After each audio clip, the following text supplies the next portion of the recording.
Bismillahirrahmanirrahim. Assalamualaikum warahmatullahi ta'ala wabarakatuh. Alhamdulillahirabbil alamin wa sallallahu ala sayyidina Muhammadin wa ala alihi wa sahbihi wasallam, amma ba'du. Menarik apabila kita melihat situasi yang terjadi saat ini mengenai pencarian dalang di belakang risuh negara yang terjadi kemarin ya. Ini sudah 1 minggu terjadinya ini lebih, dan spekulasi masih banyak berdatangan. Ada yang blaming kepada George Soros, ada yang menyalahkan aparat sendiri, ada yang menyalahkan geng Solo.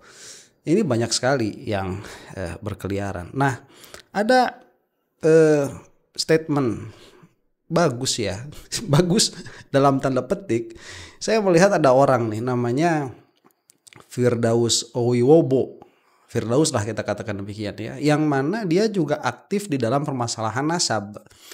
Yang mana saya kira ya, orang ini kalau suka memperhatikan permasalahan nasab dengan permasalahan hiruk pikuk yang ada belakangan ini, itu akan mendapatkan benang merah. Nah, sekarang saya melihat biasanya kata termul ini dia keluar dari orang-orang yang kontra Pak Jokowi.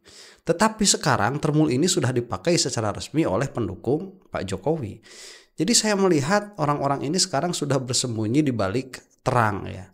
Dan Firdaus Owiwobo ini orang yang sudah diisbat oleh kelompoknya Imad sebagai keturunannya Nabi Muhammad SAW.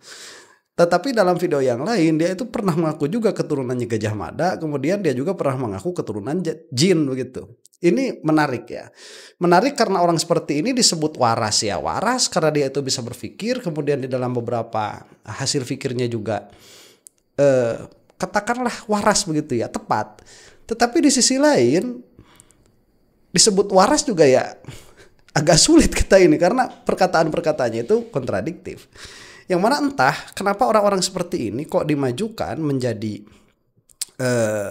pembelanya Pak Jokowi, dan kemudian orang juga masih ada yang mendengarkan ya. Tetapi dari apa yang saya lihat, orang-orang seperti ini mencampurkan antara yang benar dan yang salah. Itu yang saya lihat, sehingga memang ya ini real yang mendukung Pak Jokowi itu real ada. Malah mereka itu mengklaim sebagai mayoritas kan. Karena ya masih menganggap Pak Jokowi ini menang hasil pemilu, kemudian didukung oleh mayoritas masyarakat, maka sampai sekarang pun mayoritas masyarakat itu mendukung Pak Jokowi. Dalam hal ini diikonisasi oleh Gibran ya sebagai wakil presiden. Nah, orang kan tidak ada orang sebodoh itu yang bisa mendukung orang yang kurang waras begitu.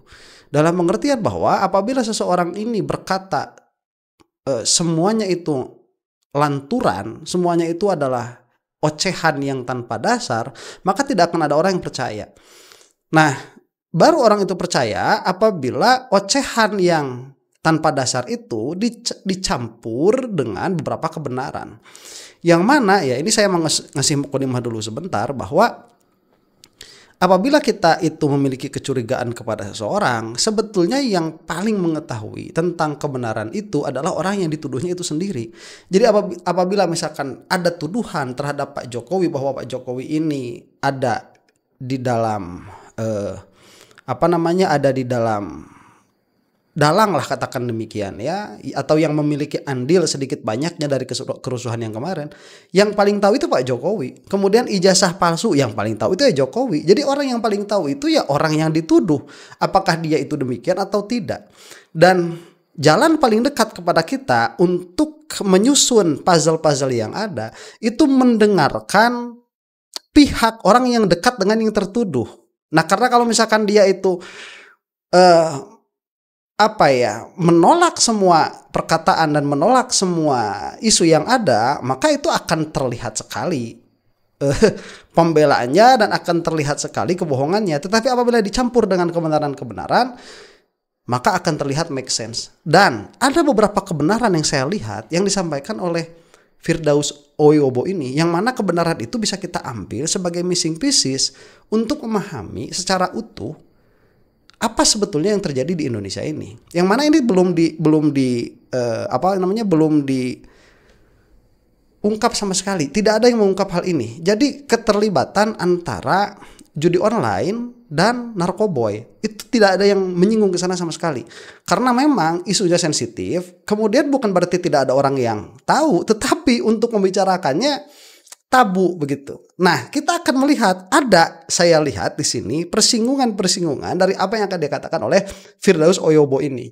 Kita saksikan ya, karena ini menarik dan ini adalah salah satu bagian dari mendengar dari kedua belah pihak kalau kita mau begitu ya. Dan kita nanti menguji dengan konsistensi berpikir, kemudian mana yang menjadi propaganda dan mana yang menjadi kita bisa katakan itu sebagai fakta begitu.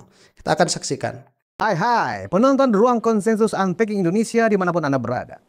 Kembali saya Budius Ma'ruf Piliang, anak sulung Mulyono, bukan ternak onta dari gurun Sahara. Termul bersatu sekarang ada di Ruang Konsensus. Saya sudah bersama Ketua Umum Ormas Ternak Mulyono atau Ormas Termul, Bung Firdaus Oyobo. Apa kabar Bung? Baik, luar biasa nih. Baik, itu sudah mengaku anak sulung ya. Luar biasa lah, saking mendukungnya kepada Pak Jokowi, orang-orang seperti ini nyata adanya. Sebagai Ormas Termul, Ormas apa? Berarti sekarang Termul bersatu dong ya? Enggak, Termul itu tetap Termul, Ternak Mulyono. Ternak Mulyono. Tapi ternak itu bukan binatang, tapi ada kepanjangannya. Apa tuh? Terkenal enak. Terkenal enak? Apa sih? Mulyo Sedoyo. Oh no. Oh ya, ini luar biasa. Kita mulia semuanya. Iya. Terkenal enaknya, asik-asik orangnya ya kan. Lalu mulia Sedoyo, mulia semuanya karena menegakkan amar ma'ruf nahi mungkar gitu. Amin. Tapi no hoax juga gitu. Sebentar, itu terserah kamu aja ya, amar ma'ruf nahi mungkar gimana. Kita bisa berdebat di situ. Pengen hoax berhadapan dengan kita. Nah, jadi kan kita baru dalam kondisi agak sedikit ada pemulihan keamanan. Sebentar ya, yang no hoax itu juga kita katakan apa ya? Label ya, itu adalah brand. Apakah betul no hoax? Ya kalau orangnya sendiri ngaku cucu jin ya repot. Iya. Terkenal enaknya, asik-asik orangnya ya kan. Lalu mulia Sedoyo, mulia semuanya karena menegakkan amar ma'ruf nahi mungkar gitu. Amin. Tapi no hoax juga gitu. Iya. Jadi siapa yang hoax berhadapan dengan kita. Nah, jadi kan kita baru dalam kondisi agak sedikit ada pemulihan keamanan dan kita berterima kasih Bung Firdaus, ya.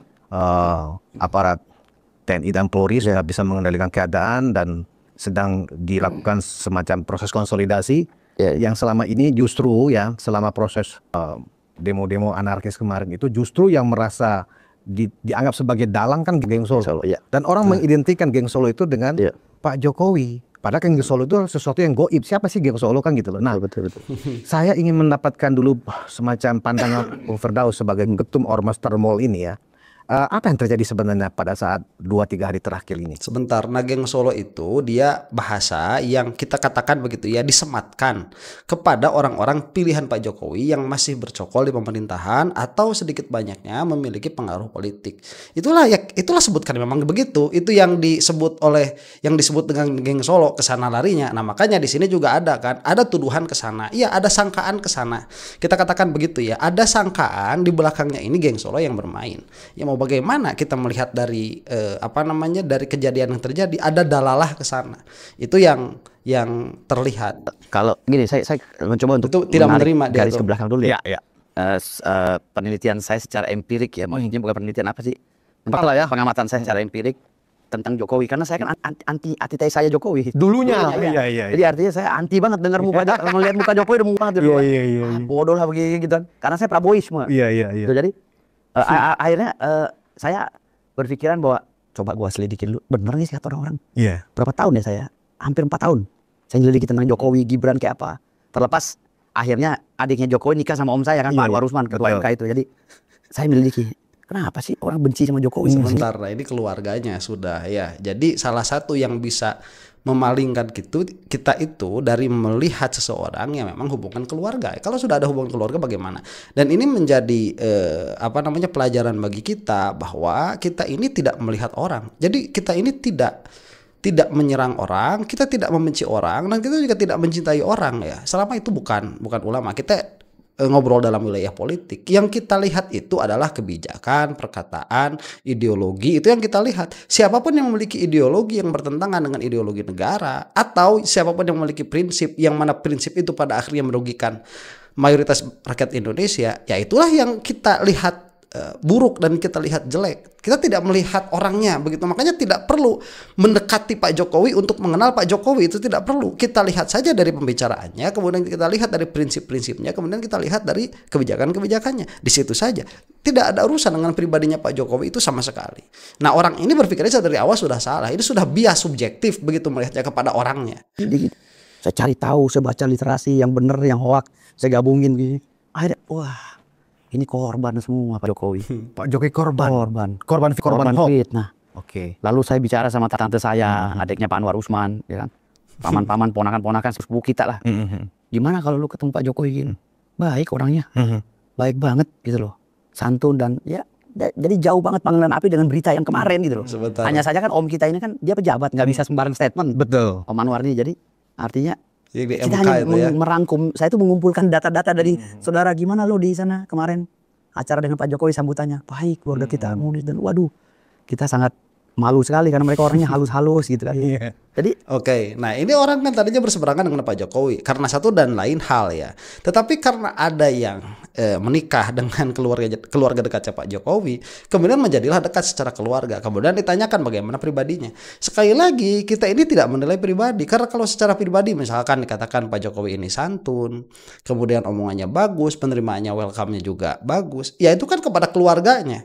Kepada keluarganya ini kan perspektif yang sangat subjektif, yang mana ini dicoba untuk disebarkan kepada kita, yang mana orang-orang ya yang awalnya suka ya memang akan menjadi suka. Tapi kan ini tidak menjawab apa-apa yang telah dilakukan oleh Pak Jokowi selama 10 tahun kepada negara Indonesia, itu tidak menjawab sama sekali. Ini poinnya begitu. cerita tentang bla bla bla nggak ada juga. Jokowi itu nggak ngomongin politik juga kalau kumpul gitu. Ngomongin ya udahlah, kalau memang sudah pensiun ya udah cucu gitu kan. Udah nggak mikirin, paling beliau punya cita-cita mungkin ya, pandangan saya. Mungkin anaknya akan diangkat. Siapa sih nggak mau punya anak sukses gitu kan? Betul. Dengan partai PSI-nya, Kaisang kan gitu. Gibran dengan sekarang duduk di orang nomor 2 di Indonesia. Siapa sih yang nggak punya cita-cita seperti Pak Jokowi? Saya juga kalau punya anak pasti saya beri anak saya jadi presiden. Lumrah. Ya. Jadi kalau cita-cita seorang ayah kepada anaknya lalu dipolitisir, lalu dijadikan framing yang negatif, ini kan jadi akhirnya terjadi kejadian kerusuhan kemarin. Nah, Jokowi difitnah geng Solo. Sebentar, ini yang saya jadikan judul kemarin kan, usaha untuk membela bangsa coret begitu. Akhirnya usaha untuk membela keluarga. Jadi tidak bisa dinormalisasi hal tersebut ya. Kita lihatlah rusak-rusaknya Pak Soeharto misalkan, anaknya Tommy Soeharto itu ya tidak berani juga ditampilkan di publik sebagai tokoh politik. Nggak berani juga Pak Soeharto itu, masih punya etika beliau itu ya meskipun pada akhirnya misalkan yang bersangkutan ini Pak Tommy Soeharto ini mendapatkan aliran dana dari sana sini, tetapi kan tidak terlalu mencolok dalam pengertian merusak tatanan negara begitu. Kemudian Pak SBY nggak ada tuh menaikkan AHY langsung menjadi wakil presiden ya sesaat setelah lengser dari menjabat sebagai presiden selama 10 tahun, kemudian mencengkramkan kekuasaannya masih di negara Indonesia, menjadikan anaknya wakil presiden, kan nggak ada juga. Kemudian yang kita lihat Megawati juga sama, mereka itu masih memiliki etika. Ini Jokowi itu udah nggak punya etikanya sama sekali, tidak ada etikanya sama sekali. Ya inilah yang menjadikan kita melihat bukan kepada pribadinya Pak Jokowi, tetapi ini sudah merusak tatanan di dalam berkompetisi untuk politik yang sehat. Ini yang kita lihat. Makanya kalau misalkan dikatakan wajar, ya wajar dengan cara yang wajar begitu ya. Wajar dengan cara yang wajar. Tapi kalau dengan cara ini kekeluargaan kemudian memutuskan untuk merubah perkara-perkara yang memang sebetulnya Gibran ini dia tidak berkompetensi untuk menjadi wakil presiden saat itu sebelum dirubah begitu ya. Kemudian ini dirubah. Ini sudah pelanggaran konstitusi sedari awal secara moral begitu ya. Saya katakan demikian secara moral, meskipun secara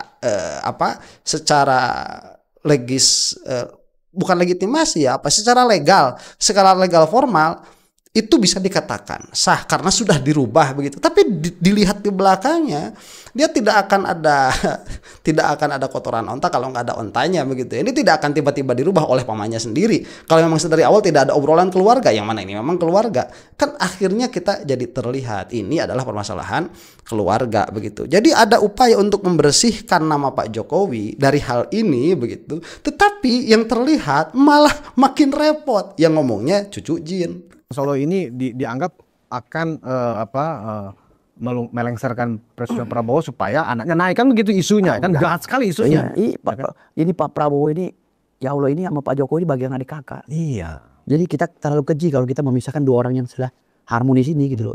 Yang lahir dari kebencian seperti saya kan. Benci pada Pak Jokowi, ternyata Pak Prabowo gabung. Saya sempat benci sama Pak Prabowo juga tuh setahun, jujur. Kesel kenapa gabung pimpinan gua, kita udah betul kan. Sampai saya udah nggak percaya, hopeless sama Pak Prabowo gitu kan. Tapi saya lama-lama saya teliti lagi, kok Prabowo bisa begini ya. Ternyata benar ini kegiatan Pak Prabowo tuh kita harus melihat dari 9 komponen strategis yang saya bilang. IPO oleh Sosbutan, Kamnas, Geodemokonsos. Lihat daripada geopolitik internasional. Kalau mau mengaca tentang situasi politik di Indonesia, berkacalah kepada geopolitik internasional. Apa kepentingan internasional kepada negara kita? Jadi bukan semata-mata ini idenya Jokowi, idenya Pak Prabowo, tapi ini negara kita sedang diamati oleh seluruh dunia. Karena ya kita tahu kita posisi strategis Indonesia. Apa yang nggak mau bersahabat dengan Indonesia? Apalagi setelah 10 tahun Pak Jokowi membangun, ya kan, khususnya mengenai kebijakan hilirisasi, itu kan benar membuat Indonesia berani sekali, ya kan? Jadi sebentar, ini sudah masuk kepada poin yang dia ada benarnya. Jadi geopolitik ini kadang tidak dilihat tatkala kita melihat situasi politik lokal ya dalam negeri. Itu kan nanti ke bawahnya juga ke lokal sampai ke RT RW itu. Bukan kebetulan begitu. Mendagri itu masih dari orangnya Pak Jokowi. Jadi memang ini apa ya? Satu aliran deras air begitu ya. Kalau kita mau melihat secara komprehensif, ini ada betulnya harus dilihat dari kacamata geopolitik yang mana memang saya mengatakan begini ya, nanti Pak Jokowi ini bisa jadi punya niat baik, karena sedari awal kita sudah melihat Pak Jokowi ini menginginkan koalisi besar. Saking besarnya sampai nggak nampung kan, sampai nggak muat, sampai terjadilah kejadian kemarin itu. Salah satunya kan gara-gara itu berkompetisi di dalam pemerintahan sendiri, itu yang bisa kita lihat. Cuman ini pun ya merupakan kesalahan langkah politik. Ini kita akan saksikan dulu. Jadi kalau misalkan nanti masuknya ke hilirisasi, saya lihat bukan di situ, meskipun ada kemungkinan ke situ. Indonesia itu seksi sampai kemarin Pak Prabowo itu satu frame dengan Xi Jinping ya. Sama siapa, Putin juga, kemudian sama Kim Jong Un. Itu 4 orang tuh, yang presiden yang lain kemana ya, itu ada di belakang itu ya, di pinggir-pinggirnya presiden-presiden yang lain. Ini menunjukkan memang Indonesia memiliki posisi strategis. Cuman posisi strategisnya apa, ini yang menjadi pertanyaan. Kalau saya lihat ini Jokowi ini ya, kalau saya bilang pahlawan nanti saya takutnya dibully lagi gitu. Jadi sebenarnya Jokowi ini udah berjasa loh, sangat berjasa. Dan iya, saya lihat Gibran juga nggak ada ambisi-ambisi apa-apa, orangnya dingin-dingin aja, nggak ada saywar, nggak ada coba ayo saya Gibran orang terbaik, nggak ada. Segitu banyaknya hinaan orang kepada cool tuh kan? Tetap cool. Iya benar. Ya udah nanti dosa sendiri kan gitu. Jangan sih. Iya. Oke, memang permasalahannya di situ, Gibran ini tidak ada kompetensi, di situ permasalahannya. Makanya kelihatannya kan pelangga-pelangga tidak ada ambisi. Memang kita lihat juga tadinya jualan martabak ya kalau nggak salah yang bersangkutan ini ya. Dalam pengertian bukan apa-apa, di mana pengalaman politiknya itu kemudian dikarbit menjadi gubernur kan, kemudian dikarbit menjadi wakil presiden. Ya gimana mau memiliki ide dan gagasan? Memang dingin-dingin aja, ya udah. Pokoknya saya duduk aja di sini begitu. Itu kan yang terlihat oleh kita karena memang tidak ada kompetensinya di situ. Ini menjadi buruk juga. Kita belum masuk kepada geopolitik yang tadi. Sebenarnya kalau mau menjadi orang yang berpikir secara rasional, kenapa sih kita nggak dorong aja sekaligus Gibran sebagai tokoh muda untuk jadi presiden bila perlu nanti ke depan gitu loh. Karena udah saatnya orang-orang muda ini jadi pemimpin. Di Maroko itu anak muda umur 18 tahun loh jadi presiden, jadi jadi pemimpin negara. Di Maroko ya, jadi putra mahkota Maroko. Lalu di beberapa negara ada pemimpin yang masih muda. Kenapa nggak kita dorong Gibran juga? Gitu loh. Nah oke, ini orang pada nggak paham. Jadi loncat-loncat. Permasalahannya begini, Maroko dijadikan contoh. Itu kan monarki, bukan demokrasi. Yang mana sekarang kita itu sudah melihat Indonesia itu demokrasi, tetapi di belakangnya itu oligarki dan mau menjadikan monarki dengan landasan yang seolah-olah masih demokrasi. Ini kan akhirnya menjadi terlihat tamsil ya yang dipakai oleh yang bersangkutan ini. Memang begitulah keadaannya dan itu sudah diakui. Ya kita sebagai masyarakat mau nyalahin siapa pada akhirnya begitu. Apakah Prabowo juga ada andil di sini? Ya mau tidak mau karena beliau sudah setuju menjadikan Gibran sebagai wakil presiden kok. Begitu. Ya, kemudian kita harus bagaimana? Inilah penderitaan masyarakat yang sudah hukum Islam tidak mau, demokrasi juga ya sebagai pilihan terbaik dari pilihan-pilihan terburuk yang ada. Ini masih dijegal juga begitu. Kok mau monarki rajanya Jokowi. Kan lucu begitu. Pada akhirnya, oke lah kalau misalkan kita mau monarki ya yang jadi rajanya yang pantas siapa sekarang gitu ya. Agak repot juga misalkan Sultan Hamengkubuwono X tuh itu mungkin agak legowo ya kita ini ya, minimalnya saya agak legowo mungkin kalau beliau oke lah kita monarki, kemudian kepada anaknya masih legowo, atau misalkan Pak SBY melihat dari keadaan sekarang ya, kalau dulu sih nggak tahu juga ya, perkataan saya bisa kontroversial tentu saja, tapi kita melihat dari perkara-perkara yang baik begitu ya, dapat turunan anak mau dipakai seperti itu begitu, kemudian apa yang tiba-tiba anak dari seorang presiden tiba-tiba mau dijadikan jadi wakil presiden atau menjadi calon presiden itu sendiri. Ya, pilihannya Pak Jokowi, kan lucu akhirnya begitu. Ini sudah berbeda permasalahannya, yang mana orang ini secara tidak langsung sudah mengatakan ada usaha dari Jokowi ini untuk menjadikan negara ini monarki. Jadi kalau orang udah punya kemauan dan punya fasilitas, pinter sendiri kok nantinya. Gitu loh. Jangan lu bilang, itu orang bodoh. Gue yang dokter, gue yang profesor, lu nggak bakal jadi apa-apa. Kenapa? Lu nggak punya fasilitas apa-apa. Jadi Bung Firdaus setelah mempelajari tentang Pak Jokowi ini seperti apa, baru kemudian jatuh cinta lah, jatuh hati. Ini harus kita dukung orang yang baik seperti ini. Gitu? Iya, bukan jatuh cinta lagi, menyesal. Kalau jatuh cinta sih kita nggak sama cewek, Mas. Membenci dulu gitu ya. Benci banget saya, Bos. Boleh tanya intelijen boleh track record saya. Setiap ceramah saya di panggung-panggung Prabowisme itu saya paling depan, tanya Egy Sujana. Sampai saya ditembak di patung kuda, saya bilang ngapain saya perang sama Joko Mania, saya perang sama Projo. Perang saya kan relawan bintang Prabowo. Tetapi makin sih wah, bodoh banget. Noel itu sahabat saya tapi musuh saya juga. Karena dia Jokowi kan dulu. Nah, kalau misalkan katakan Pak Jokowi tadi memiliki jasa kepada negara ini, betul, Pak Jokowi itu punya jasa kepada negara ini. Kepada siapa? Ya kepada orang-orang yang dekat dengan beliau begitu. Nah, orang-orang yang dengan beliau, ya apa? Pajak makin naik, ya kemudian keputusan-keputusan yang berkaitan dengan merugikan banyak sekali orang itu adanya di Pak Jokowi. Jasa sama siapa begitu? Iya. Nah, Bung, atas peristiwa kemarin, menurut Bung Firdaus sebagai Ormas Termol ya, sebagai ketum Ormas Termol, ini sebenarnya dalangnya siapa sih yang membuat kerusuhan? Nah, ini menarik. Bahwa demo itu kan dibolehkan, unjuk rasa dibolehkan, tapi kemudian ditunggangi. Ya nyaris Indonesia itu kemudian benar-benar lebih dasar dari peristiwa 98. Menurut Bung gimana? Kalau demo kemarin itu kan ada 3 klaster. Yang saya lihat satu mahasiswa murni ya, menyuarakan aspirasi karena memang kekecewaan yang akumulatif dari sikap pemerintah terhadap masyarakat akhirnya dituangkan hari itu kan gitu. Jadi sebenarnya mahasiswa ini murni berjuang. Mahasiswa ojol tuh murni tuh berjuang, memang mereka kecewa banget lah karena DPR-nya udah dibilangin begini nggak ngerti, malah ngeledek-ledek kayak Patrio kan, kayak Sahroni tolol-tololin orang apa segala. Itu udah akhirnya rakyat juga kesel gitu loh. Lu udah rakyat ini dicekek pajaknya, ya kan? Malah lu naikin gaji, ternyata joget-joget pula sebenarnya. Ini buat bahan evaluasi pemerintah Pak Prabowo dan pemimpinan daripada Ibu Puan Maharani. Jadi tolonglah ikutin cara Pak Harto yang cool gitu loh. Jadi Pak Harto itu kan, lo mau sebejat apapun tolong jangan di media. Lu sendiri orang misalnya orang-orang Pak Harto semuanya menteri-menteri bajingan semua, dia punya bini 2, 3 apa tuh. Apa lu tolong jangan keluar di media. Nah, itu yang saya maksud tadi kan, baru diomongin tadi bahwa Pak Harto ini masih memiliki etika. Sebetulnya ada yang lebih tidak beretika daripada Sahroni, ada yang lebih tidak beretika daripada Eko Patrio, siapa? Jokowi itu sendiri. Ya, dengan terang-terangan begitu merubah pada saatnya itu merubah aturan yang mana tidak akan bisa mengakomodasi, tidak akan bisa mengakomodir Gibran sebagai calon wakil presiden. Kemudian itu dipakai bukan hanya di media ini, di dalam hukum yang mainnya omnya sendiri.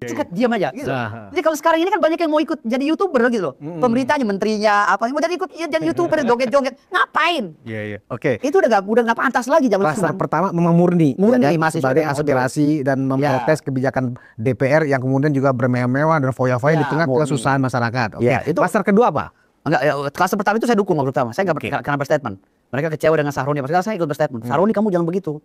Tolong rakyat kamu jangan begitu begini kayak gitu. Tetapi saya juga tidak menyalahkan Sahroni karena Sahroni saya tahu arahnya pasti mengarah kepada Rocky Gerung yang minta bubarkan DPR, bukan ke rakyat itu. Saya mencoba mengklarifikasi, makanya saya agak sedikit menyinggung si Sahroni tapi tidak begitu keras. Kan masih dibela juga kan. Ini menarik sebetulnya kalau kita lihat 3 klaster ini sebetulnya ya yang memiliki petanya siapa? Yang saya katakan sekali lagi, yang paling tahu dalam permasalahan ini ya Pak Jokowi dengan orang-orang dekatnya.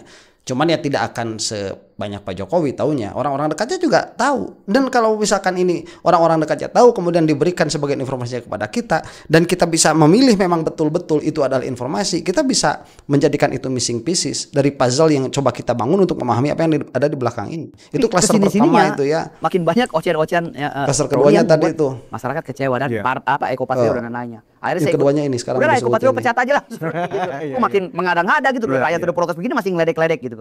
Kayak uya-kuya gitu, di Amerika, joget-joget. Nggak boleh kayak begitu. Pejabat itu nggak boleh menjolimi rakyat. Yang bahkan meremehkan persoalan 3 juta. 3 juta aja kok diremehkan, saya 1 jamnya 10 juta. Iya. Seolah-olah nantangin gitu loh. Harusnya bersyukur. Kalau ada pejabat, saya andaikan saya jadi pejabat ya, saya bilang ambil aja gaji saya. Gitu. Saya ambil aja gaji saya buat rakyat. Ngapain? Saya mobil dinas saya ada kok. Mobil dinas nggak perlu mobil pemerintah. Ini waras. Kalau memang pejabat mau berani seperti itu baru itu benar pejabat. Tapi kalau pejabat udah ngerongrong gaji minta dinaikin, you bukan pejabat amanah. Wajar rakyat tuh ngamuk. Gitu. Nah itu apa namanya gestur yang betul ya yang harusnya dilakukan. Ini omongan waras ini. Oke. Nah, kelas ini adalah orang-orang yang memang yang kemarin. Ya kelas kedua ini adalah orang yang sengaja ngubek.